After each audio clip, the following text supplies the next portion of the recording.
Hello everyone, welcome to Inspiration IAS Daily News Analysis. Today is 24th July 2021 and we are going to discuss the important news articles of Hindu, Indian Express, PIB and Assam Tribune.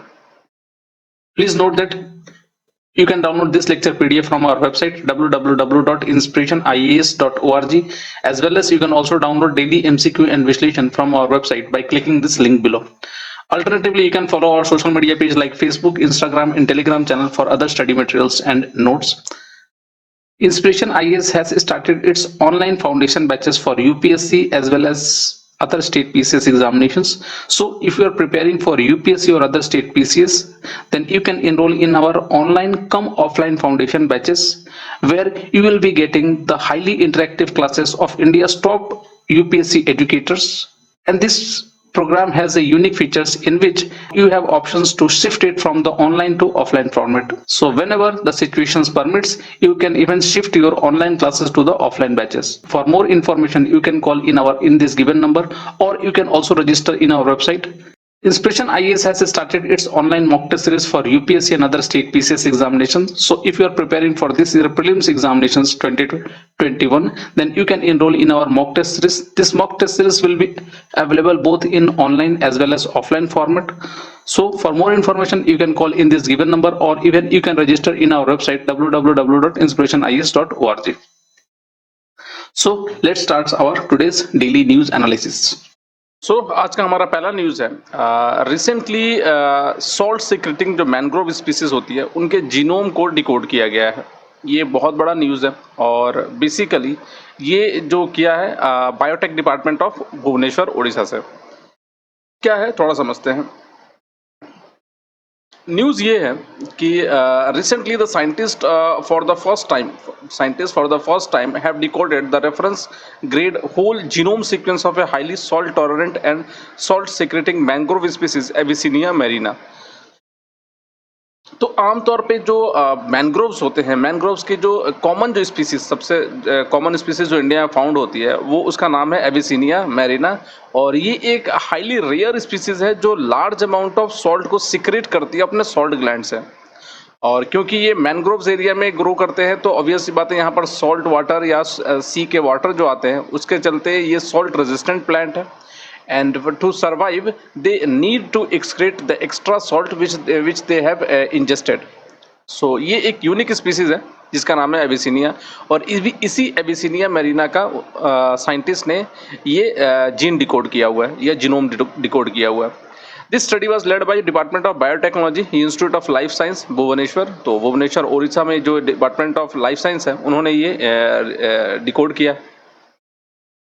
आगे अगर देखा जाए एविसिनिया के बारे में तो it is one of the most prominent mangrove species found in all mangrove formations in India, and it is a salt secreting and extraordinary salt tolerant mangrove species that grow optimally in 75% sea water and tolerates around more than 250 parts per million sea water.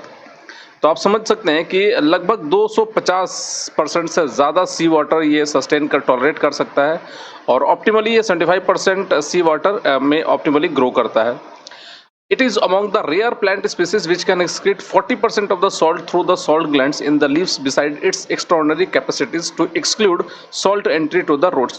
तो आप यहाँ पर देख सकते हैं कि ये जो स्पीशीज है ये आमतौर पे यहाँ पर आपको दिख रहा होगा कि ये प्लांट्स के ऊपर में छोटे छोटे जो सॉल्ट्स के दाने हैं ये आमतौर पे सॉल्ट ग्लैंड से ही निकले हुए सॉल्ट्स हैं, जो आमतौर पे ये जो पानी के संग जो सॉल्ट इंजेस्ट किया हुआ ये प्लांट ने उसने इसको बाहर से एक्सक्रीट कर दिया है।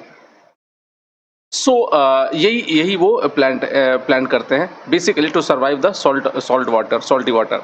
It is also refer to as grey mangroves और वाइट मैंग्रोव्स। इन्हीं को ग्रे मैंग्रोव्स या वाइट मैंग्रोव्स भी कहते हैं। आगे अगर देखा जाए तो इस स्टडी का सिग्निफिकेंस क्या है, आमतौर पे what is the importance of this study. Basically अगर समझा जाए तो this study assumes significance as agricultural productivity globally in affected due to abiotic stress factor such as limited water availability and salinization of soil and water. देखिए आमतौर पर आज problem ये हो रही है कि हमारे आने वाले टाइम में बहुत सारे ऐसे एरियाज हो रहे हैं जहाँ पर जो सॉइल के कंटेंट है उसमें सॉल्ट का परसेंटेज इंक्रीज हो रहा है, आइदर ड्यू टू सम इवापोरेशंस और डैम कंस्ट्रक्शन के चलते भी कभी-कभी क्या होता है कि डैम के अगल-बगल जो एरियाज होते हैं या कैनल के अगल-बगल जो एरिया होते हैं, उसके सॉल्ट में, उसके सॉइल में सॉल्ट एक्सक्रीशन होने लगती है या सॉल्ट ऊपर चले आते हैं और एक पूरा सॉल्ट पैन बन जाता है, जैसे आप देख सकते हैं। तो इसके चलते हमारे जो फूड सिक्योरिटी में भी प्रॉब्लम आ सकती है, क्योंकि बहुत सारे प्लांट्स ग्रो नहीं कर सकते सॉल्ट में। इसके लिए ये जीनोम डिकोड बहुत इंपॉर्टेंट है, क्योंकि in future we can use this genome to use in certain hybrid plants, जहाँ पर हम लोग जीनोम एडिटिंग या जीन एडिटिंग करके और उसमें हम या डीएनए रिकॉम्बिनेंट्स करके हम ऐसे प्लांट्स को ग्रो करा सकते हैं, बना सकते हैं जो सॉल्ट टॉलरेंट हो। तो it will help us in developing various other plants which are salt tolerant in nature. जैसे आने वाले टाइम में हम लोग देख सकते हैं कि ऐसे वीट भी ग्रो कर सकते हैं हम लोग जो सॉल्ट टॉलरेंट होंगे, ऐसे और प्लांट्स ग्रो कर सकते हैं जो सॉल्ट टॉलरेंट होंगे। तो ये काफ़ी बड़ी स्टडी है। So this study assumes significance as a agricultural productivity globally is affected due to abiotic stress factors such as limited water availability and salinizations of soil and water. सबसे पहला। दूसरा, availability of water is a significant challenge to crop production in dryland areas accounting for 40% of the world's total land area. Salinity is prevalent in 900 million hectares globally with an estimate 6.73 million hectares in India। तो salinity आमतौर पे पूरे दुनिया में 900 million hectares तक फैल चुका है और इंडिया में खुद 6.73 मिलियन तक पहुंच गया है। And it is estimated to cause annual loss of 27 billion US dollar. तो इस सैलिनिटी के चलते 27 बिलियन यूएस डॉलर का कम से कम खर्चा आता है, लॉस होता है। तो ये जो जीनोम है, it can be used in developing those salt tolerant plants. The genome resource generated in the study will pave the way for researchers to study the potential of the identified genes and hence developing drought and salinity tolerance varieties, जो हमने कहा आपको। तो ये कुछ ऐसी चीजें हैं, it will help us in developing those plants which are salt tolerant in nature। Hope आपको ये सारा स्टडी समझ में आया होगा। आगे बढ़ते हैं। नेक्स्ट अगर हम समझे जाए मैंग्रोव्स, तो मैंग्रोव्स जैसे आपको मालूम होगा, it is a small trees और shrubs that grow along coast line taking roots in salty sediments often under water. ये आपको देख सकते हैं, ये रूट्स होते हैं। रूट्स आमतौर पर उनके बाहर निकले हुए होते हैं। और द वर्ल्ड मैंग्रोव्स में refers to the habitat as a whole और to the trees and shrubs in the mangrove swamps. Mangroves are flowering trees belonging to family Rhizosphoraceae, Acanthaceae, and Lythraceae, and Combretaceae and Ericaceae। तो ये कुछ ऐसे plants हैं जो आमतौर पे mangroves में ग्रो करते हैं। तो ये थोड़ा इंपॉर्टेंट है, क्योंकि UPSC can ask you this questions कि which of the following species are generally found in mangroves area. तो ये थोड़ा देख लीजिएगा। That is Rhizosphoraceae, Acanthaceae, Lythraceae, Combretaceae and Ericaceae। तो ये थोड़ा इंपॉर्टेंट स्पीसीज है। आगे देखा जाए तो फीचर्स ऑफ द मैंग्रोव्स के बारे में समझा जाए तो ये एक सलाइन एनवायरनमेंट में ग्रो करते हैं। लो ऑक्सीजन कंटेंट में ये they can sustain. Mangroves have special roots for their purpose called breathing roots, और इनको या तो न्यूमेटोफोर्स बोला जाता है। इनको ब्रीदिंग रूट्स या न्यूमेटोफोर्स, जैसे आप यहाँ पर देख सकते हैं कि जो रूट आमतौर पर सॉइल के अंदर होता है, बट मैंग्रोव्स के जो रूट्स होते हैं वो जमीन के पानी के बाहर होते हैं, so that they can respire from the air. These roots have numerous pores through which oxygen enters the underground tissues and succulent leaves होते हैं। Mangroves like desert plants store fresh water in their thick succulent leaves, a waxy coating on the leaf seals in water and minimize evaporations। और ये आमतौर पे एक viviparous होते हैं। इनका reproduction means the seed germinates while still attached to the parent tree. तो ये इंपॉर्टेंट एक फिनोमेना होता है मैंग्रोव ट्रीज में। Once germinated, the seedling grows into a propagule, and the mature propagule then drop into the water and gets transplanted to a different spot, eventually taking roots in a solid ground। तो ये काफ़ी important है। तो ये कुछ important features है mangroves के। Next, mangroves हमारे लिए बहुत इंपॉर्टेंट है और जितने भी कोस्टल एरियाज़ हैं वहाँ पर आमतौर पर मैंग्रोव्स होते हैं, but due to some human interventions और हम इंसानों के चलते ही मैंग्रोव्स आज कम हो रहे हैं। और मैंग्रोव्स के काटने के चलते या डिस्ट्रक्शन के चलते आज लार्ज अमाउंट ऑफ सुनामी या वेव्स हमें डिस्ट्रक्ट कर पा रहे हैं। तो आज देखिएगा कि मैंग्रोव्स आमतौर पे हेल्प करते हैं हमारे किसी भी तरह के जो सुनामी या जो लार्ज वेव्स होते हैं। जैसे आपके यहाँ पर दिख रहा होगा दो एक इमेजेस, एक में यहाँ पर मैंग्रोव्स हैं और यहाँ पर अगर लार्ज अमाउंट ऑफ वेव्स अगर आते भी हैं तो ये वेव्स डिस्ट्रक्ट नहीं कर पाते हैं कोस्टल एरियाज़ में। अगर ये मैनग्रोव्स नहीं रहें तो ये वेव्स बहुत ही हार्मफुल होंगे और they can easily destruct the means the inhabitants of human beings. तो मैंग्रोव्स हमारे लिए ज़रूरी है। अगर मैंग्रोव्स नहीं रहेंगे तो हो सकता है कोस्टल एरियाज़ में लाइफ बहुत ही डेंजरस होगी। सो थ्रेट्स अगर देखा जाए तो बहुत सारे थ्रेट्स हैं मैंग्रोव्स को, जैसे कि एक तो construction, at least 1/3 of all mangroves has been lost during the last few decades. Coastal development, जो कोस्टल डेवलपमेंट के नाम पर जितने भी फॉर रिजॉर्ट्स वगैरह बन रहे हैं, होटल्स बन रहे हैं, जो मैंग्रोव्स को काट रहे हैं, including construction of shrimp farming के चलते भी आज मैंग्रोव्स को काटा जा रहा है। जैसे हमने कहा होटल्स अदर स्ट्रक्चर से बन रहा है। It is a primary threat to the mangroves. Mangrove forest are clear to make rooms for agricultural lands and human settlements. तो ये भी थोड़े इश्यूज चल रहे हैं यहाँ पर। ओवर हार्वेस्टिंग भी एक सबसे बड़ी प्रॉब्लम है। Mangrove trees are used for firewood constructions, wood charcoal productions and animal fodder. In some parts of the world, there has been over harvesting, which is no longer sustainable. दूसरा अगर threats अगर देख लिया जाए तो over fishing है, pollutions, rising sea levels and other threats to the mangrove forest and their ecosystem. तो ये कुछ इश्यूज है मैंग्रोव फॉरेस्ट के। आमतौर पे देखा जाए मैंग्रोव्स कहाँ कहाँ पर हैं, तो globally mangroves can be found over 118 countries and territories in the tropical and sub tropical region of the world, and Asia has the largest coverage of world mangroves. तो एशिया में सबसे लार्जेस्ट कवरिंग है, followed by Africa, North and Central America, Oceania and South America. और approximately 75% of the world mangroves forest are found in just 15 countries. तो ये कुछ important है data है, इसको थोड़ा काफ़ी इंपॉर्टेंट है। So this genome is very much important. It will help us in producing large amount of other plants which will be salt tolerant in nature. So very important news. आगे बढ़ते हैं। DRDO ने recently launch किया है आकाश new generation या next generation missiles and MP-ATGM। इसको man portable anti tank guided missile भी बोला था। तो ये दो मिसाइल को DRDO ने लॉन्च किया है। एक तो आकाश NG और दूसरा है आपका MP-ATGM। समझते हैं। Recently the defence research and development organisation successfully flight tested the new generation Akash NG missiles and man portable anti tank guided missiles. ये काफ़ी इंपॉर्टेंट है। अभी जो क्राइसिस सिचुएशन चल रही है और इंडिया और चाइना के संग जो प्रॉब्लम चल रही है, उसके लिए ये जो हमारे missile system, it will help us in boosting our air defence. Akash NG के बारे में देखा जाए तो basically it is a surface to air missiles and it is a new variants of the Akash missiles that can strike targets at a distance of around 60 kilometres and fly at a speed of 2.5 Mach. एक बार deploy होने के बाद the Akash weapon system will prove to be a force multiplier for the air defence capabilities of the Indian air force. तो Indian air force को ये काफ़ी ज़्यादा हेल्प करेगा। दूसरा इसको बनाया है developed by Defence research and Development Laboratory DRDL Hyderabad और in collaboration with other DRDO labs, and इसको प्रोडक्शंस में Bharat Electronics Limited and Bharat Dynamic Limited दोनों हेल्प कर रहे हैं। आकाश मिसाइल के बारे में देखा जाए तो Akash is India's first indigenous produced medium range surface to air missiles that can engage multiple targets from multiple directions. And the missile is unique in its way. It can be launched from mobile platforms like battle tank or wheeled trucks, and it has nearly 90% kill probabilities. तो highly precise है ये missile. इसको basically it is supported by Rajendra radar, और Rajendra radar इसको support करता है to get the target and all, and the missile is reportedly cheaper and more accurate than US Patriot missile।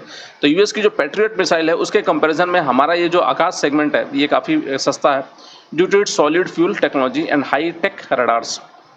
Next, it can engage targets at a speed of 2.5 times more than the speed of sound and can detect and destroy targets flying at low, medium and high altitude। तो low, medium और high altitude में अगर कोई targets है तो उसको आराम से ये target कर सकता है। Next, Akash missile system has been designed and developed as part of India's 30-year-old आपका जो प्रोग्राम है IGMDP। तो ये IGMDP के संग ही बना था और उसी समय बनाया गया था, और आज इसको डेवलप किया जा रहा है नेक्स्ट जनरेशंस के लिए। Next, man portable anti tank guided missile को समझा जाए तो आप समझिए ये जो सेगमेंट है man portable anti tank guided missile, ये एक तरह का आप समझ सकते हैं रॉकेट लॉन्चर टाइप का होता है, बट ये एक मिसाइल है। वो तो बैलिस्टिक होते हैं, बट ये एक मिसाइल होते हैं और इसमें आप कंधे पर रखे एक आदमी भी इसको चला सकता है। तो it is basically hence it is known as man portable anti tank guided missile. ये बैटलफील्ड में काफ़ी ज़्यादा हेल्प करता है और जिससे आप किसी भी टैंक वगैरह को डिस्ट्रॉय कर सकते हैं। तो it is very unique and very useful weapons in the artillery और इन द बैटल ग्राउंड। इसके बारे में समझा जाए तो it is an indigenously developed anti tank guided missiles. Anti tank guided missile is a medium और long range missile whose primary purpose is to destroy tanks and other armoured vehicles. तो सिर्फ tank नहीं, दूसरे जो other armoured vehicles होते हैं उनको भी डिस्ट्रॉय किया जा सकता है। And it is a low weight fire and forget missiles and it is incorporated with state of art miniatured infrared imaging seekers। इसमें infrared imaging seekers होता है along with advanced avionics। It is launched using a tripod designed for a maximum range of 2.5 km with a launch weight of less than 15 kg। तो 15 kg का wait होता है आमतौर पर और लगभग 2.5 किलोमीटर का ये रेंज को टारगेट कर सकता है। और its successful test marked a major boost for the government Atmanirbhar Bharat campaign and would strengthen the Indian Army। सो दोनों सेगमेंट दोनों जो मिसाइल्स है they are very important and वो बूस्ट करेगा हमारे डिफेंस फोर्सेस के कैपेबिलिटीज़ को। चलिए अपने अगले न्यूज़ पे चलते हैं। हमारा अगला न्यूज़ है आदर्श स्मारक scheme. Recently ministry of culture ने राज्यसभा में इन्फॉर्म किया, आपको मालूम होगा मानसून सेशन चल रहा है और उसमें इन्फॉर्म किया है कि 3 मॉन्यूमेंट्स है from Andhra Pradesh has been identified as Adarsh Smarak for providing additional facilities like wifi, cafeteria, interpretation centre, braille signature and illumination etcetera. तो ये कुछ चीज़ें हैं जो आदर्श स्मारक स्कीम में फैसिलिटीज़ प्रोवाइड कराई जाएगी। ये तीनों जो मॉन्यूमेंट्स है, पहला मॉन्यूमेंट्स है आंध्र प्रदेश में, जो ये तीनों मॉन्यूमेंट्स हैं आंध्र प्रदेश में है। पहला जो मॉन्यूमेंट्स है it is monuments at Nagarjunakonda district Guntur, ये पहला है। दूसरा है बुद्धिस्ट रिमेन एट सलीहुंदम डिस्ट्रिक्ट श्रीसाइकुलम और तीसरा है वीरभद्र टेम्पल एट लेपाक्षी। तो ये तीनों जो लोकेशंस है या तीनों जो मॉन्यूमेंट्स है इन लोगों को आदर्श स्मारक स्कीम के अंदर में इंक्लूड किया गया है। Further, fort at Gandikota has been included in the Adopt a Heritage Scheme of Ministry of Tourism, which is PPP mode। और नेक्स्ट जो बात ये हो रही है कि आदर्श स्मारक स्कीम जो आमतौर पर देखा जाए तो ये 2014 में लॉन्च हुआ था। इसका पर्पस ये था for providing empowered visitors amenities specially for the physically challenged, implemented by the Ministry of Culture and the civic amenities are being augmented at the protected site under the scheme। तो जितने भी civic amenities हैं वो भी provide कराए जाएंगे और ये फिजिकली चैलेंज लोगों के लिए भी फ्लेक्सिबल होगा, मतलब फिजिकली चैलेंज लोग भी यहाँ पर जा सकते हैं। नेक्स्ट है archaeological survey of India had identified 100 monuments at Adarsh Smarak for upgradation. तो आर्कोलॉजिकल सर्वे ऑफ इंडिया ने लगभग ऐसे 100 स्मारक को डिटेक्ट किया है जहां पर इनको आदर्श स्मारक स्कीम में अपग्रेड किया जा सकता है। ये काफ़ी अच्छा है for the physically challenge persons. चलिए अपने अगले न्यूज़ पे चलते हैं। हमारा अगला न्यूज़ है stand up India scheme. Recently ministry of finance has informed Lok Sabha that the stand up India scheme has been extended up to year 2025। तो 2025 तक इसको एक्सटेंड कर दिया गया है स्टैंड अप इंडिया स्कीम में। And the stand up India scheme was launched in 2016 by the department of financial services, ministry of finance. Objective ये है कि the scheme facilitates bank loan for setting up a new enterprise in manufacturing services, agri allied activities और the trading sectors by SC ST women's entrepreneur. तो ये कुछ चीज़ें। Bank loan जो होगा it provides bank loan between ₹10 lakh and up to 1 crore. ये 10 लाख से लेके 1 करोड़ तक प्रोवाइड होगा bank loan. And which will be repayable of loans. The loan is repayable in 7 years with a maximum moratorium period of 18 months। तो 18 months का मॉनिटरियम period होगा और 7 साल में आपको इसको रिपे करना होगा। तो ये कुछ है स्टैंड अप इंडिया स्कीम के तहत। इस एलिजिबिलिटी अगर देखा जाए तो beneficiary should be SC ST and और women entrepreneurs and above they should be 18 years of age, 18 साल के ऊपर होनी चाहिए। Loan under the schemes are available only for greenfield projects. ये सिर्फ ग्रीनफील्ड प्रोजेक्ट के लिए होगा। And in the case of non individual entrepreneurs 51% of the share holding and controlling stake should be held by either SC ST और the women entrepreneur. Borrower should not be a default to any bank और financial institution. वो defaulter नहीं होने चाहिए, ये एक सबसे बड़ी बात है। तो ये कुछ चीज़ें हैं that is for the eligibility criteria of stand up India schemes. So आज के लिए इतना ही, कल हम फिर मिलते हैं डीएनए के एक अलग सेगमेंट में, तब तक के लिए शुक्रिया। And please do subscribe to our YouTube channel and also share this video along with your friends.